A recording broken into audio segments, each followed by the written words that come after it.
श्री रामकृष्ण परमहंस वचनामृत। नमस्कार। आज की अमृत वर्षा शुरू करने से पहले आप सभी से प्रेम निवेदन है कि चैनल सब्सक्राइब ज़रूर कीजिए, साथ ही बेल बटन अवश्य दबाएं तथा जो भी इस गहन व संतों के साथ यात्रा में हमारे साथ चलना चाहें उन तक वीडियो शेयर कर ये अमृत वर्षा ज़रूर पहुंचाएं। बेहतर अनुभव के लिए अनुरोध है कि आप अपने हेडफोन का प्रयोग अवश्य करें। आंख बंद कर संतों की संगति व भीतरी दुनिया को एक बार जरूर जिएं। श्री रामकृष्ण परमहंस की संगति जीने के लिए, अनुभव में उतरने के लिए आप सभी से अनुरोध है कि यह सीरीज शुरू से सुनें। श्री रामकृष्ण परमहंस वचनामृत। आइए सुनते हैं गतांग से आगे।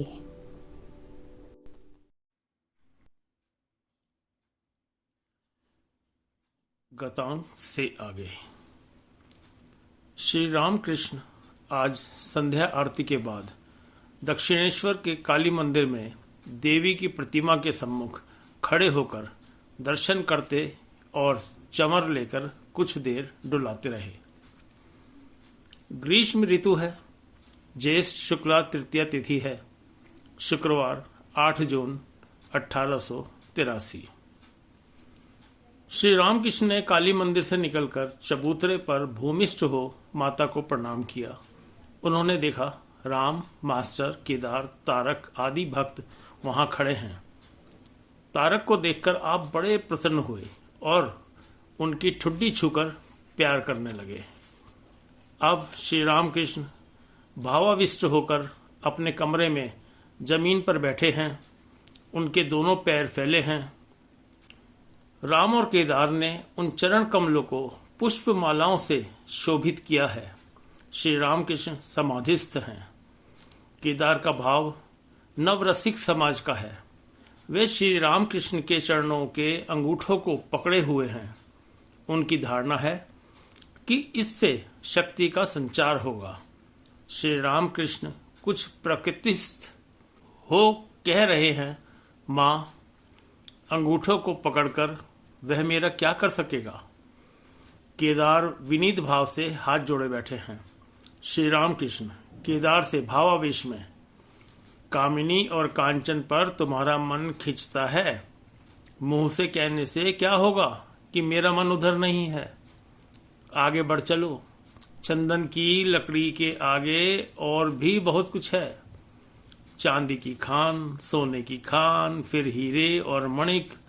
थोड़ी सी उद्दीपना हुई है। इससे यह मत सोचो कि सब कुछ हो गया। श्री रामकृष्ण फिर अपनी माता से बातें कर रहे हैं। कहते हैं, माँ, इसे हटा दो। केदार का कंठ सूख गया है। भयभीत हो राम से कहते हैं, ये क्या कह रहे हैं। राखाल को देखकर श्री रामकृष्ण फिर भावाविष्ट हो रहे हैं। उन्हें पुकार कर कहते हैं, मैं यहाँ बहुत दिनों से आया हूँ, तू कब आया। क्या श्री रामकृष्ण इशारे से कहते हैं कि वे भगवान के अवतार हैं और राखाल उनके एक अंतरंग पार्षद। परिच्छेद 39। श्री रामकृष्ण दक्षिणेश्वर मंदिर के अपने कमरे में कभी खड़े होकर कभी बैठकर भक्तों के साथ वार्तालाप कर रहे हैं। आज रविवार 10 जून 1883 ज्येष्ठ शुक्ला पंचमी है।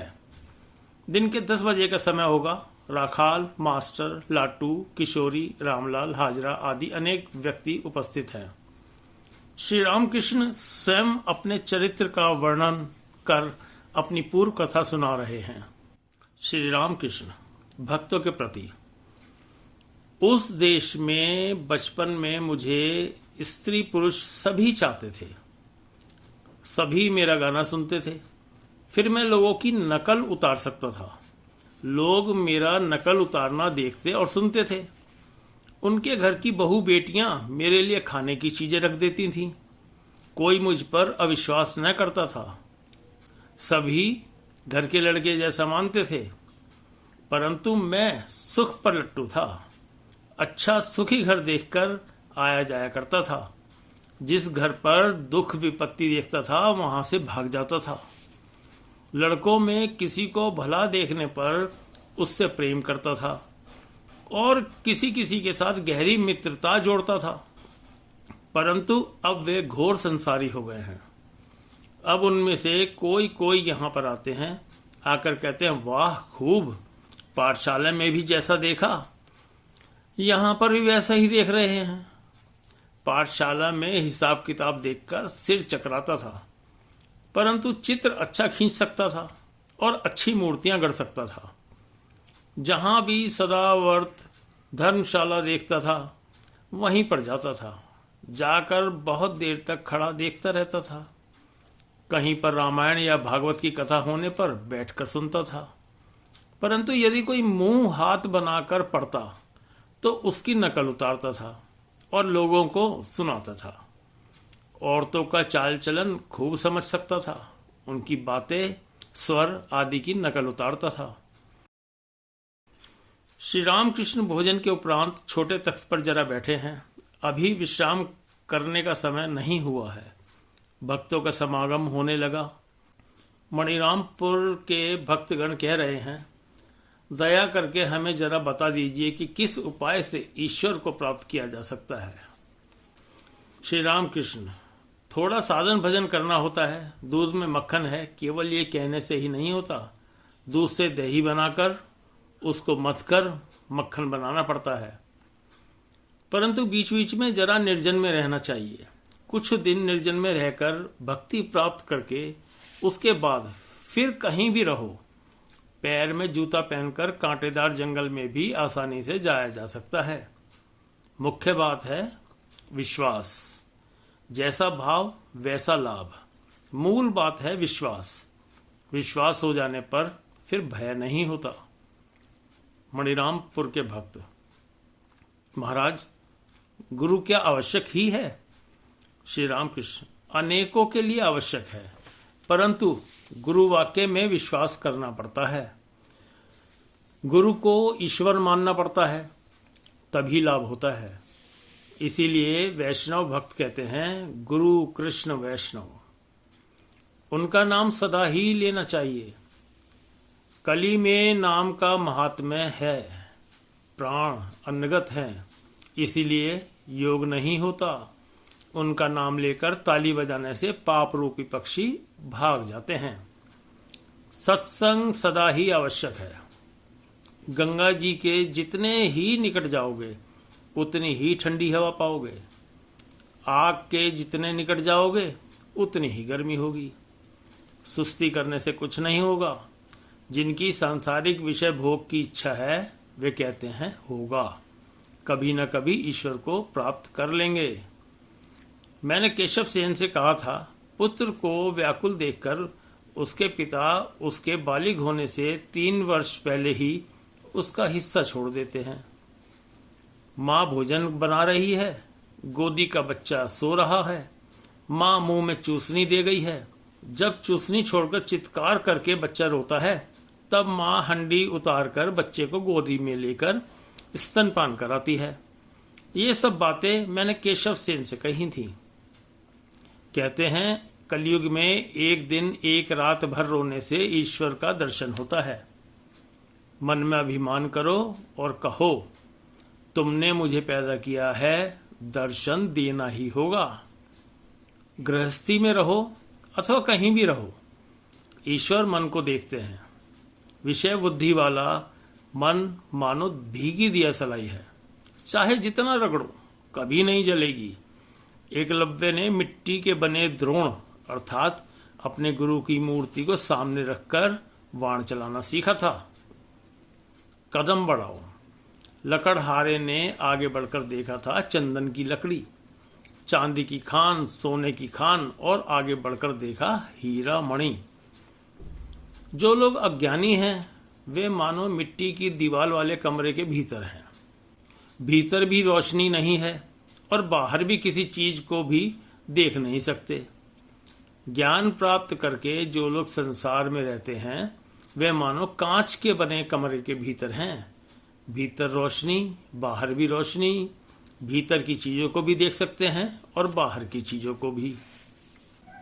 एक के अतिरिक्त और कुछ नहीं है। वे पर ब्रह्म जब तक मैंपन को रखते हैं तब तक दिखाते हैं कि वे ही आद्य शक्ति के रूप में सृष्टि, स्थिति व प्रलय कर रहे हैं। जो ब्रह्म है वे ही आद्य शक्ति है। एक राजा ने कहा था कि उसे एक ही बात में ज्ञान देना होगा। योगी ने कहा, अच्छा, तुम एक ही बात में ज्ञान पाओगे? थोड़ी देर बाद राजा के यहाँ अकस्मात एक जादूगर आ पहुंचा। राजा ने देखा वह आकर सिर्फ 2 उंगलियों को घुमा रहा है। कह रहा है, राजा ये देख, यह देख। राजा विस्मित होकर देख रहा है। थोड़ी ही देर में 2 उंगलियों की जगह एक ही उंगली रह गई। जादूगर एक उंगली घुमाता हुआ कह रहा है, राजा यह देख, यह देख। अर्थात ब्रह्म और आद्य शक्ति पहले पहल 2 समझे जाते हैं, परंतु ब्रह्म ज्ञान होने पर फिर 2 नहीं रह जाते। अभेद, एक, अद्वितीय, अद्वैत। बेलघर से गोविंद मुखोपाध्याय आदि भक्तगण आए हैं। श्री रामकृष्ण जिस दिन उनके मकान पर पधारे थे उस दिन गायक का जागो जागो जननी यह गाना सुनकर समाधिस्थ हो गए थे। गोविंद उस गायक को भी लाए हैं। श्री रामकृष्ण गायक को देख आनंदित हुए और कह रहे हैं, तुम कुछ गाना गाओ। गायक इस आशय के गीत गा रहे हैं, दोष किसी का नहीं है माँ, मैं अपने ही खोदे हुए कुएं के जल में डूबकर मर रहा हूँ। श्री रामकृष्ण, इस गीत में षट चक्र भेद की बात है। ईश्वर बाहर भी है, भीतर भी है। वे भीतर से मन में अनेक प्रकार की लहरें उत्पन्न कर रहे हैं। षट चक्र का भेद होने पर माया का राज्य छोड़ जीवात्मा परमात्मा के साथ एक हो जाता है। इसी का नाम है ईश्वर दर्शन। माया के रास्ता न छोड़ने पर ईश्वर का दर्शन नहीं होता। राम, लक्ष्मण और सीता एक साथ जा रहे हैं। सबसे आगे राम, बीच में सीता और पीछे लक्ष्मण। जिस प्रकार सीता के बीच में रहने से लक्ष्मण राम को नहीं देख सकते, उसी प्रकार बीच में माया के रहने से जीव ईश्वर का दर्शन नहीं कर सकता। मणिमल्लिक के प्रति। परंतु ईश्वर की कृपा होने पर माया दरवाजे से हट जाती है। जिस प्रकार दरबान लोग कहते हैं, साहब की आज्ञा हो तो इसे अंदर जाने दूं। 2 मत हैं, वेदांत मत और पुराण मत। वेदांत मत में कहा है, यह संसार धोखे की टट्टी है, अर्थात जगत भूल है, स्वप्न की तरह है। परंतु पुराण मत या भक्ति शास्त्र कहता है कि ईश्वर ही 24 तत्व बनकर विद्यमान है। भीतर बाहर उन्हीं की पूजा करो। जब तक उन्होंने मैंपन को रखा है तब तक सभी हैं। फिर स्वप्नवत कहने का उपाय नहीं है। नीचे आग जल रही है, इसीलिए बर्तन में दाल, चावल और आलू उबल रहे हैं, कूद रहे हैं और मानो कह रहे हैं, मैं हूं, मैं कूद रहा हूं। यह शरीर मानो बर्तन है, मन, बुद्धि जल है। इंद्रियों के विषय मानो दाल, चावल और आलू हैं। अहम मानो उनका अभिमान है कि मैं उबल रहा हूं और सच्चिदानंद अग्नि है। इसीलिए भक्ति शास्त्र में इस संसार को मजे की कुटिया कहा है। राम प्रसाद के गाने में है, यह संसार धोखे की टट्टी है। इसीलिए एक ने जवाब दिया, यह संसार मजे की कुटिया है। काली का भक्त जीवन मुक्त है, नित्यानंदमय है। भक्त देखता है जो ईश्वर है वे ही माया बने हैं, वे ही जीव जगत बने हैं। भक्त ईश्वर, माया, जीव जगत सबको एक देखता है। कोई कोई भक्त सभी कुछ राममय देखते हैं, राम ही सब बने हैं। कोई राधा कृष्णमय देखते हैं, कृष्ण ही ये 24 तत्व बने हुए हैं। जिस प्रकार हरा चश्मा पहनने पर सभी कुछ हरा हरा दिखाई देता है। भक्ति के मत में शक्ति के प्रकाश की न्यूनाधिकता होती है। राम ही सब कुछ बने हुए हैं, परंतु कहीं पर अधिक शक्ति है और कहीं पर कम। अवतार में उनका एक प्रकार का प्रकाश है और जीव में दूसरे प्रकार का। अवतार को ही देह और बुद्धि है। माया के कारण ही शरीर धारण कर सीता के लिए राम रोए थे, परंतु अवतार जानबूझकर अपनी आंखों पर पट्टी बांधते हैं। जैसे लड़के चोर चोर खेलते हैं ना, और मां के पुकारते ही खेल बंद कर देते हैं। जीव की बात अलग है। जिस कपड़े से आंखों पर पट्टी बंधी हुई है, वह कपड़ा पीछे से 8 गांठों से बड़ी मजबूती से बंधा हुआ है। अष्टपाश। अष्टपाश कौन कौन से? लज्जा, घृणा, भय, जाति, कुल, शील, शोक, जुगुप्सा। जुगुप्सा अर्थात निंदा। ये 8 पाश हैं। जब तक गुरु खोल नहीं देते तब तक कुछ नहीं होता। बेलघर के भक्त, आप हम पर कृपा कीजिए। श्री रामकृष्ण। सभी के भीतर वे विद्यमान हैं, परंतु गैस कंपनी में अर्जी दो, तुम्हारे घर के साथ संयोग हो जाएगा। परंतु व्याकुल होकर प्रार्थना करनी होगी। कहावत है, 3 प्रकार के प्रेम के आकर्षण एक साथ होने पर ईश्वर का दर्शन होता है।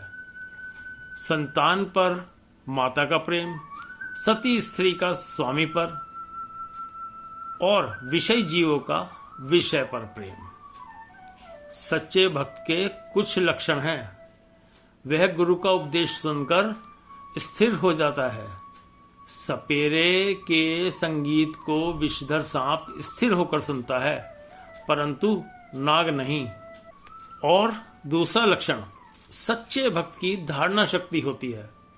केवल कांच पर चित्र खींचा नहीं जाता, किंतु रसायन युक्त कांच पर खींचा जाता है, जैसा फोटोग्राफ। भक्ति है वह रासायनिक द्रव्य।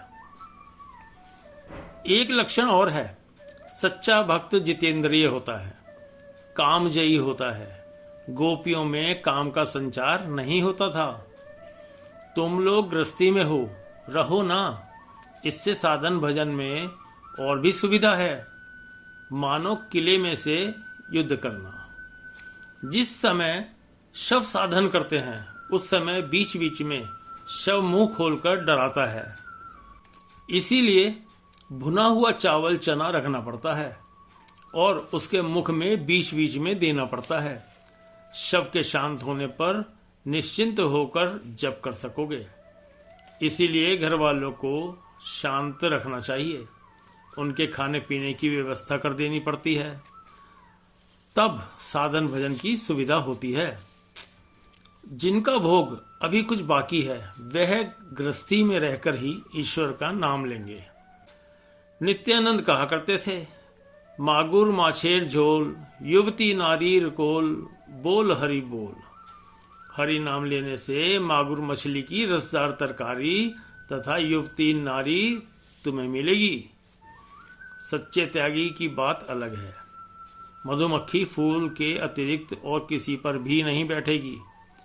चातक की दृष्टि में सभी जल निस्वाद हैं। वह दूसरे किसी भी जल को नहीं पिएगा। केवल स्वाति नक्षत्र की वर्षा के लिए ही मुंह खोलेगा। सच्चा त्यागी अन्य कोई भी आनंद नहीं लेगा, केवल ईश्वर का आनंद। मधुमक्खी केवल फूल पर बैठती है। सच्चे त्यागी साधु मधुमक्खी की तरह होते हैं। ग्रही भक्त मानो साधारण मक्खियां हैं। मिठाई पर भी बैठती हैं और फिर सड़े घाव पर भी। तुम लोग इतना कष्ट करके यहां आए हो, तुम ईश्वर को ढूंढते फिर रहे हो। अधिकांश लोग बगीचा देखकर ही संतुष्ट रहते हैं। मालिक की खोज बिरले ही लोग करते हैं।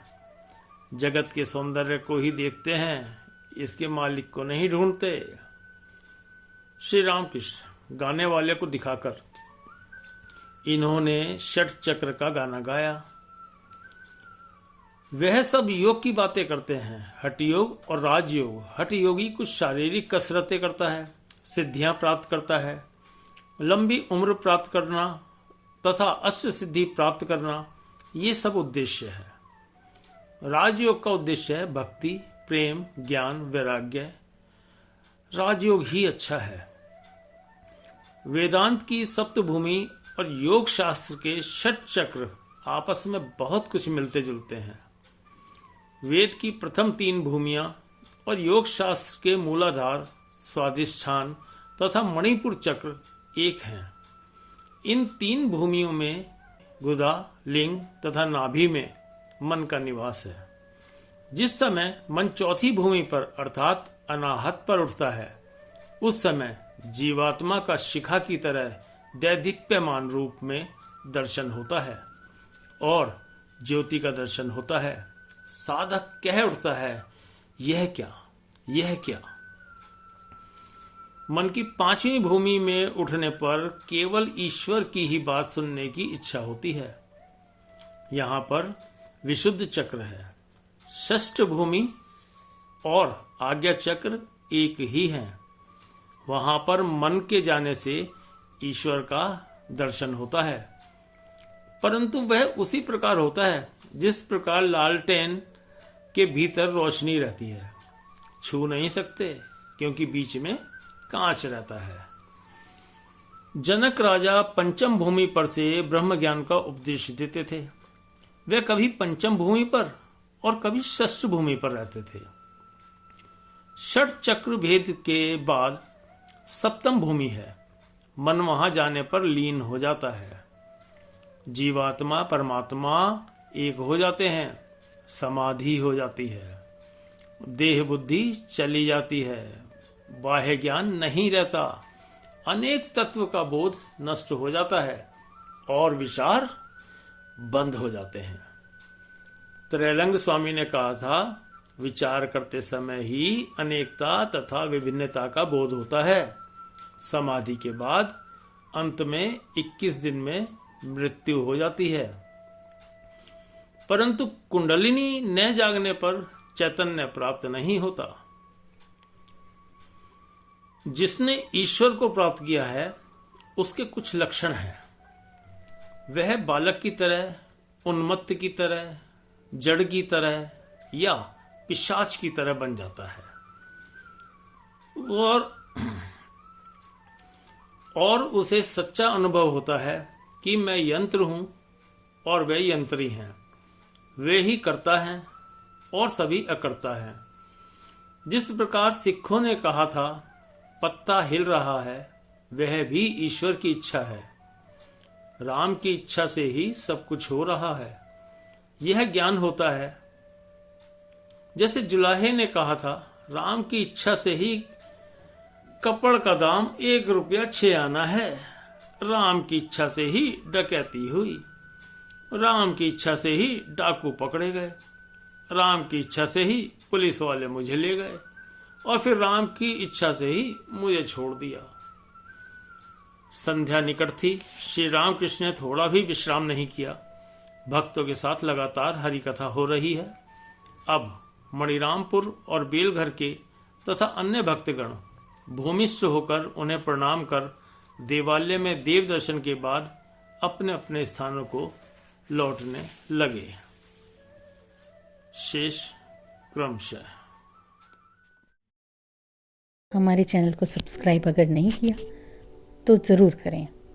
वह इस वीडियो को जिन लोगों तक आपको लगे पहुंचना चाहिए उन तक ज़रूर पहुंचाएं। मिलते हैं जल्दी। धन्यवाद।